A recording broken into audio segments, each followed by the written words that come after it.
Hello, friends. It is week 13. Last week I accidentally said it was week 13. It's actually week 12. This is week 13 of a beginner. I'm watching myself go through a yoga flow on YouTube. This one that we're doing for the past week has been Root to Rise Yoga, 30-minute morning yoga, a yoga with Adriene video on YouTube. I would say I think I'm getting stronger. I think we're headed towards a good direction right now. A couple nights ago, I led me and my spouse through a very, very quick restorative yoga in bed. It actually went way better than I thought it would. I am definitely learning, and that's cool. Hard when you have brain trauma and emotional trauma. Learning can be very difficult when you're used to being in fight or flight or dissociating almost all of your life. You never quite know what your brain is latching onto and what information it's rationalizing as important, but this seems to be something that it's slowly ingraining in my mind and body over time, which is really exciting. Let's get started. This is week 13. Let's check it out, see how it goes. This instructor, this video also has a super long intro, breath work and Sukhasana, sitting and arriving at the practice, which is really nice. I wonder if I were to teach a class, I feel like starting with something a little bit more, it depends on the level, I guess, but starting with something a little bit more aggressive in terms of presence, like a heart opener or something like that, like with your chest and some blocks, might be a stronger way to get the class to arrive to practice, because it's just more emphasis on your body that you have to focus on inward and feel. This is I like maybe closing out with a Sukhasana, or I don't know, it's the instructor gives a lot of time to arrive, and I think there's pros and cons to that depending on the class and depending on the type of flow that you're going for. I will also say that I didn't realize you could do 0.5x on my phone camera, so on video. I knew you could do it on photos, but I know you could do it on video. So I think that resolved the issue of being able to capture like the majority of the poses that I do, so I can properly critique it. It's still at a little bit of an angle, which makes some of the poses hard to read, so that's something that I need to still work on. But yeah, this was like a lot better in terms of getting the whole picture of what's going on. It does show the gaps on the walls where more art is needed and stuff, so that's also good for me to know. This is my personal space, so I get to do whatever I want with it, and no cats are allowed in there, which is why they always cry when I go in there. But yeah, it's like very personal spacey. So yeah, it was hard to arrive today. I think, yeah, I'm reacting the same day I'm filming. It's hard to tune inward and really listen. Like, I don't always know what's happening or how to listen sometimes. Nothing was really coming up specifically. She starts the practice with a little bit more. This is like more of like a chest opener, putting the fingertips behind and opening up your chest, taking a couple deep breaths.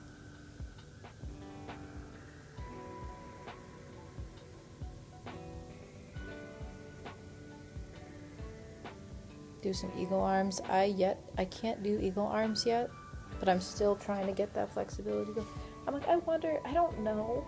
I think I'd have to like zone in a little bit more on what eagle arms are supposed to do, like a slow. Yeah, it's just hard. It's hard. I don't have a lot of mobility in my shoulders and my back, my upper back. So it's another thing that I'm working on. It's gotten better for sure. I definitely have like pinched nerves that lead to carpal tunnel as well. So I think loosening up some of that stuff will definitely overarchingly help my wrists and my ability to do eagle arms and things like that. The instructor asks us to like look at our hands and follow that hand pattern, which I really appreciate in a Root to Rise practice, because the basis and the strength is coming from the hands and the legs and whatever is touching the ground. So it is nice to remember to check on your hands, make sure they're supporting you, make sure they're spread out and the weight is evenly distributed amongst all the fingers and the palms. Before you do cat-cow, try to like arrive there. Try to like feel your legs on the ground, feel your palms on the ground. Try to go vertebrae by vertebrae. And I feel like my neck has been super tense. It's probably the acid reflux. LOL. Some nice cat cows to get warmed up. Shake out your hips. That's what the instructor asks us to do.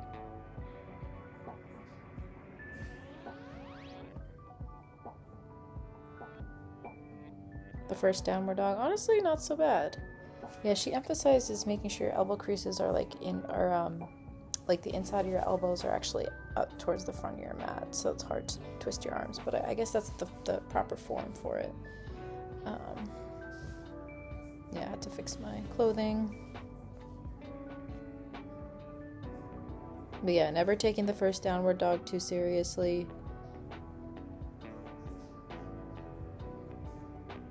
Forward fold.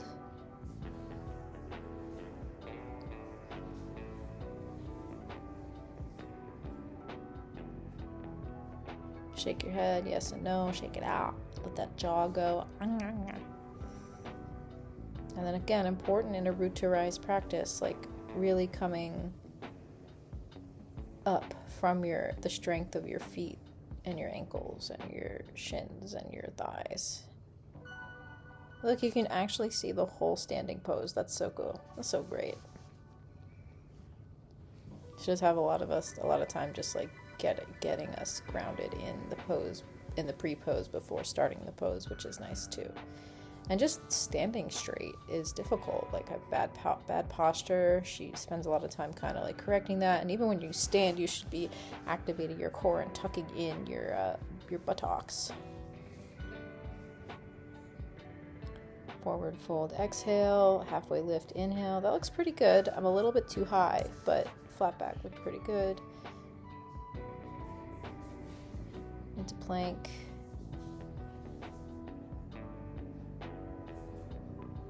There's a lot of planks in this one. Lower all the way down. It's hard to tell. I think the sweatshirt. Yeah, into a cobra.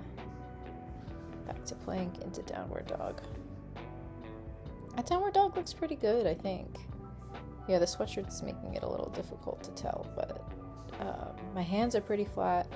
Three-legged dog. That leg is not straight. Let's be real. That's really hard for me to do, though. These are also very hard, very core oriented. Core-oriented. To a lunge. Back down to cobra. Yeah, and she doesn't have us do a downward dog yet, which is nice. It kind of like you work up to that as you've stretched out your body a little bit more, which I definitely appreciate. Do it on the other side. That leg looks a little straighter somehow. I'm not quite sure. I guess eventually, yeah, that's exactly that last angle is what you want in your downward, in your three-legged dog. Low lunge. I would want my left knee in front of my left foot. Just kind of there. I felt that was a little fast-paced, like I didn't get a lot of time to arrive in that low lunge. It's the first upward dog into downward dog. And that's becoming easier for me. I couldn't do an upward dog without my back hurting for a long time. And now I can. It's fucking sick. Like, the body is amazing. And sometimes even when you think, so again, I've been dealing with that pain for 5 years. Like, sometimes when you think that the body can't be fixed, you just have to give it hope and give it a chance. Yeah, like, chronic pain sucks, and I didn't realize how much of an effect yoga would have on it. A positive effect. I think when I was starting yoga, I was worried that I would make it worse or like injure myself, but I think based on, I don't know, I haven't done serious research on the statistics, but there are very, very few yoga-related injuries that happen if you're like listening to your body cues and stuff. It does happen, unfortunately. I have a friend in which it has really impacted her life in a yoga accident. But in a lot of cases, it doesn't happen.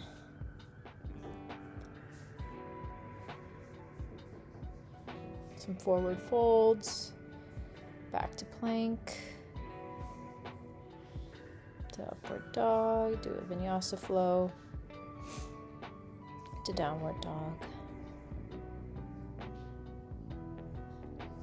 I wonder, I know, how to get your freaking ankles or your heels to the floor in downward dog. The world may never, this girl's world may never know. Okay, so this is a high lunge. Actually, this is a warrior one, which I don't know if I know the difference between a high lunge and a warrior one. I should probably look into that. Some cactus arms stretching out the back. I don't know, this looks pretty good. I guess my back leg could be bent a little bit more. And this is, yeah. Warrior 2. This could be the angle. This is a, I don't know, something side stretch. Back to a low lunge, back to a plank, back to an up dog.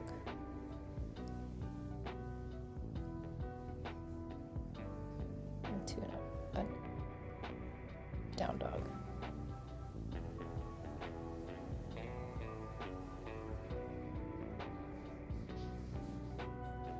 Yeah, I think I got really tired at this point. I was like, give a bitch a break. Three-legged dog. It's just not as bad as I thought it was at this point. That back leg just needs, I just need to like think about my back leg a little bit more and what it's doing in the air. It's hard to do that when you feel the heat and the sweat and the breath like pacing up, but it's not so bad. So we're doing high lunge on the other side. Again, that right leg needs to probably be bent a little bit more. Sorry, this is warrior 1.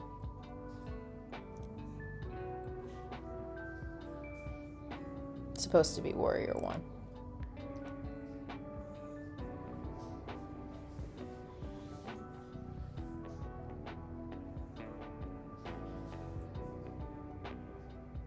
Into warrior 2. Yeah, I think just the angle of the camera makes my legs not look like spread out too much at all.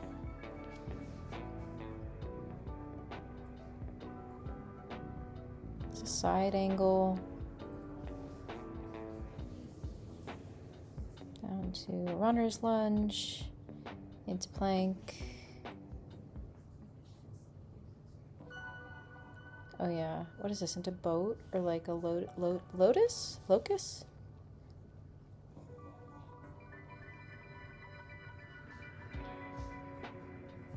This is great. This is great for your lower, strengthening your lower back if you're someone that has lower back pain.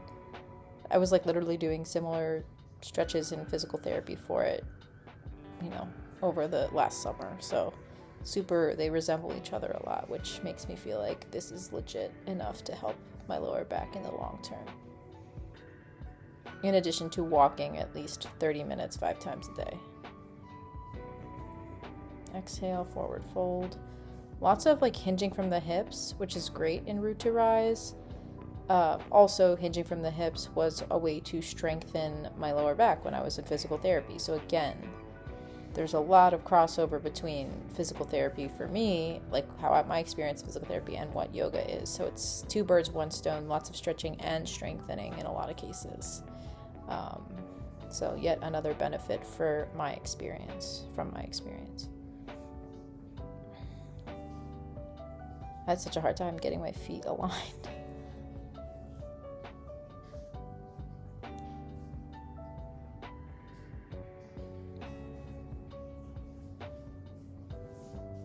Yeah, again, like spending some time just arriving in this new thing and then bending from the hips.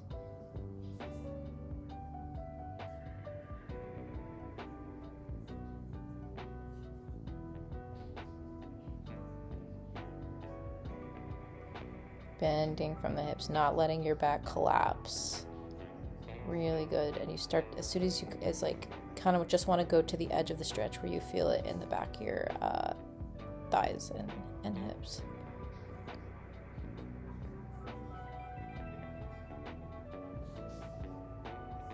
Okay, now we're in a forward fold.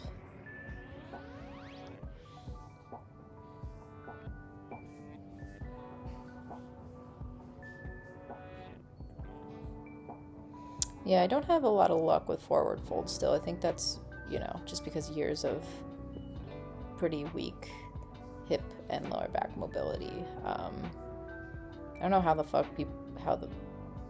the hell people get their heads to the mat in a forward fold. But again, hinging upwards from the hips, shaking out the legs. Then we're trying out some tree poses or some balancing poses. Just picking at a scab.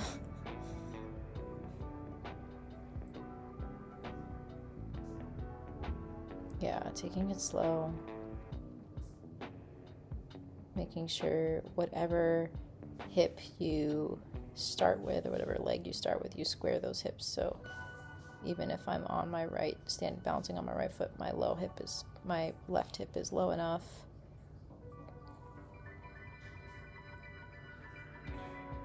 I was very pleasantly surprised. I tried that in tree pose for the first time, putting my leg against my hip instead of my shin.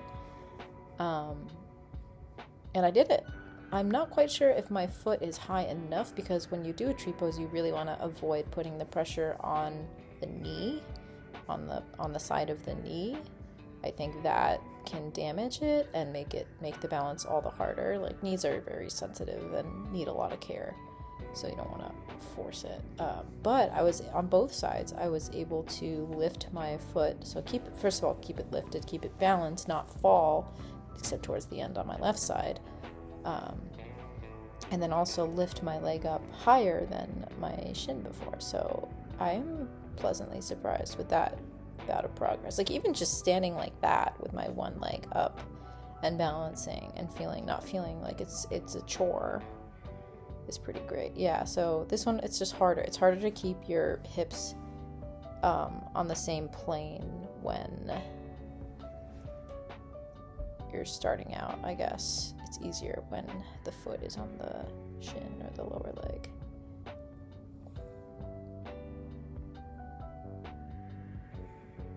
Yeah, it was towards the end where I was like definitely fighting balance, but I definitely crashed at the end. But I made it through, according to the instructor's timings. And then I forget what this is called, but this is just like letting it rip. The instructor was very much like, oh, hang in there for another 30 seconds, but it really felt like it was it felt like it was longer than she kept saying it was gonna be. Which is probably also another instructor's tactics, right? Like, if you're doing something difficult or weird or uncomfortable. For me, this is like uncomfortable, to just let your body like roll around and dance it out and stuff. Like, it's a awkward kind of thing if you're not used to doing it. So I'm wondering if that's an instructor's trick to like, oh, you only have 30 seconds when you really have a minute left. That might also make students mad at you, but it's just something I wonder about, because that like gets the student to keep going, knowing that the end is nearer rather than farther, even though it's actually farther. I don't know. All right, I think this is the closeout. Yeah, standing closeout. Giving my mind and my body and the teacher, some thanks. Giving cats some thanks, even though they're killing me today. And yeah, just thanking my mind, my body, my community for allowing me to show up today.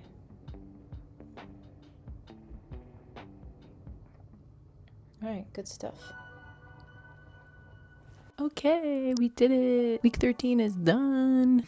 That was pretty hard, actually. Yesterday I had done this the same flow yesterday. I don't know, maybe my body's just extra tired. I didn't sleep well on Friday night. I definitely struggled to get through that fully. There was a lot of core strengthening, a lot of three-legged dogs, which is notoriously hard for me, but I'm glad. I'm understanding limits, and I'm understanding how far to push myself so that I don't start to dread coming to the mat and and practicing and things like that. So this is a little tiny bit above where I'm at, so I can still practice it this following week, but I'll have to find something a little bit more gentle for the following 2 weeks. But yeah, thanks for being here. I'm gonna keep it up, gonna see what happens. Might do some research on some yoga certifications today, so let's see. Definitely still thinking about teaching and seeing where this takes me. Thanks for being here.